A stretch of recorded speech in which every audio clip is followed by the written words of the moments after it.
Fans de ciné, bonsoir! Ici Critiqueur pour le bilan de la semaine. Alors cette semaine a été chargée sur tous les fronts, donc je vous propose qu'on démarre directement.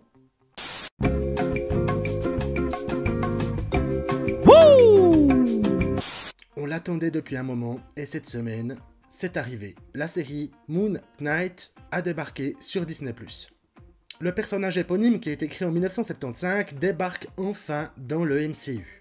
L'histoire raconte les mésaventures de Steven Grant, un type qui vend des souvenirs dans un musée londonien, qui se rend compte qu'il partage son corps avec un mercenaire surentraîné. J'ai donc eu l'occasion de voir le premier épisode de cette nouvelle série, et faut avouer que ça envoie du lourd, notamment avec la prestation impeccable d'Oscar Isaac, qui joue le rôle principal, et également le rôle joué par Ethan Hawke de l'antagoniste de la série.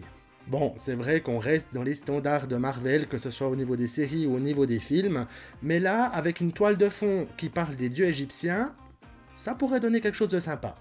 Et dans ce premier épisode, on a notamment une course-poursuite bien barrée, des face-à-face bien tendus, et une scène finale qui castagne méchamment. L'apparition du super-héros dans les dernières secondes promet du grand spectacle pour la suite, et ça va être un véritable plaisir de découvrir un nouvel épisode chaque semaine. Pour le moment, c'est difficile à dire ce que ça peut réellement donner pour la suite, mais je ne manquerai pas bien entendu de vous faire un débrief chaque semaine sur les nouveaux épisodes sortis. Mais en attendant, filez voir le premier épisode.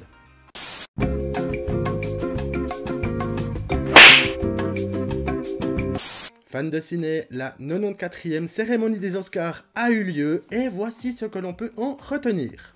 Le film Coda de Sian Heder rafle 3 Oscars, dont celui du meilleur film. Pas mal pour un remake américain du film franco-belge La Famille Bélier, non? Le film Dune de Denis Villeneuve s'en tire avec 10 Oscars, dont celui de la meilleure musique composée par Hans Zimmer. Et plusieurs prix honorifiques ont été remis, notamment à Samuel L. Jackson, Danny Glover et Zack Snyder.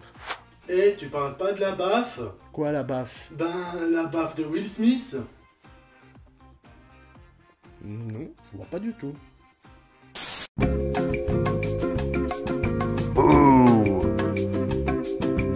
Cette semaine, j'ai débuté le visionnage de la série Les Monstres de Cracovie, disponible sur Netflix.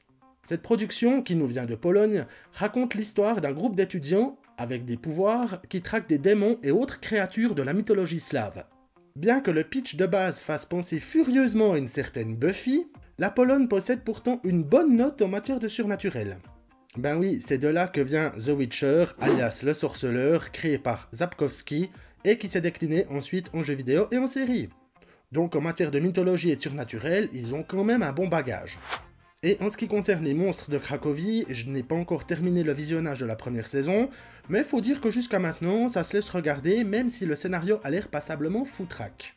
Mais malgré ça, le visionnage ne reste pas inintéressant, et je vous ferai un débrief une fois que j'aurai terminé tous les épisodes.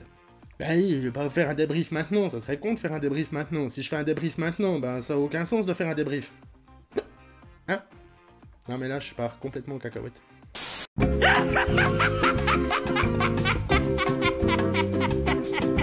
Cette semaine, et il faut que je me calme avec les visionnages de séries, j'ai débuté le visionnage de la série Chucky qui fait suite aux 7 films déjà existants.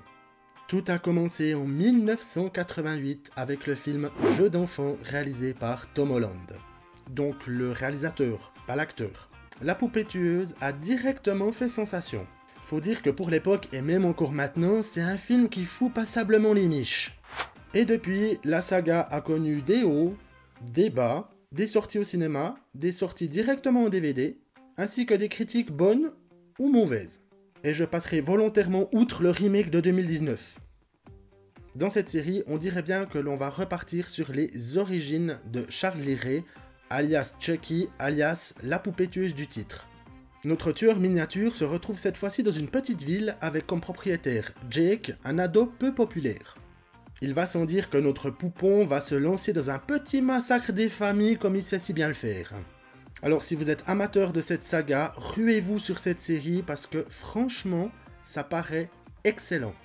On retrouve ce qui faisait le piment des premiers épisodes, avec de la tension, avec une intrigue qui est bien troussée, et surtout Brad Dourif qui reprend la voix de Chucky, donc ça donne vraiment quelque chose pour les amateurs du genre qui vaut clairement le visionnage.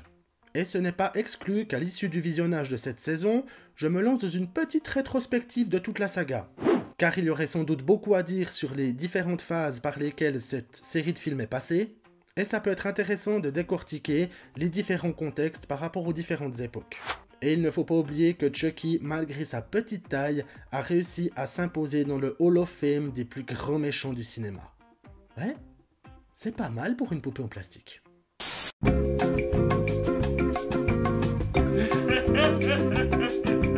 Cette semaine, j'ai eu l'occasion de revoir Le flic de Beverly Hills, sorti en 1984.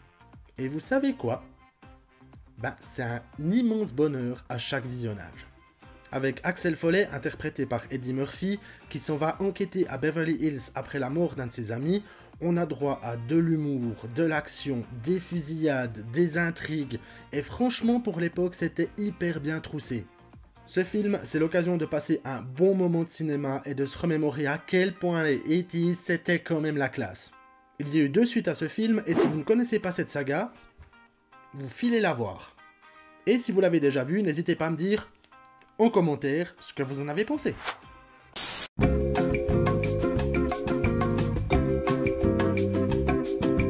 Cette semaine, j'ai vu la nouvelle bande-annonce de Top Gun Maverick qui va sortir fin mai 2022. Alors c'est un film qui est énormément attendu vu que c'est la suite de Top Gun de... C'est quelle année?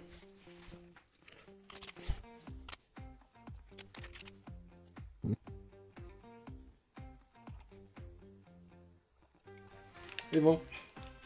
De 1986, qui reprend plusieurs acteurs de l'opus original, notamment Tom Cruise. Et au vu de la bande-annonce, je pense qu'on va avoir droit à quelque chose qui surfe sur la nostalgie et qui nous présente aussi quelque chose de nouveau. Bon, on va pas se mentir, ça sent quand même la suite tardive comme on a énormément l'habitude ces dernières années, mais je pense que le visionnage vaudra le coup et ça sera un plaisir de retrouver toute cette équipe qui s'envoie en l'air pendant le film. Qui s'envoie en l'air, on se comprend. Cette semaine, l'annonce est tombée. Nintendo va revenir au cinéma au mois de décembre avec un film d'animation sur Super Mario, mais un autre projet est en développement. Il s'agit d'une adaptation cinématographique du jeu Duck Hunt. Donc pour tous les gamers qui étaient sur Nintendo avec le pistolet à l'époque où c'est qu'on pouvait interagir avec l'écran, vous vous souvenez sans doute de ce titre. Ce sont les studios Nizey qui ont annoncé le développement d'un film tiré du jeu qui mélangera prise de vue réelle et animation en CGI. Bon, on sait très peu de choses sur le titre pour le moment, simplement que ce serait l'histoire d'un chien qui est confronté à une bande de canards passablement sauvages. Tout ça en mêlant de l'humour un peu à la Tex Avery. Donc info à suivre, mais ça peut donner quelque chose de sympa. On en parlait avant, et bien là aussi une annonce a été faite, les jeux vidéo The Witcher connaîtront un 4e opus. L'annonce a été faite par le développeur CD Projekt, et il faut dire que ça fait passablement l'effet d'une bombe, surtout quand on sait que le jeu The Witcher 3 Wild Hunt a remporté plus de 250 prix du jeu vidéo. Donc là encore c'est une affaire à suivre et personnellement je me réjouis de voir ce qui est préparé pour ce nouvel opus vidéoludique, sachant que The Witcher fait quand même partie de mes jeux préférés.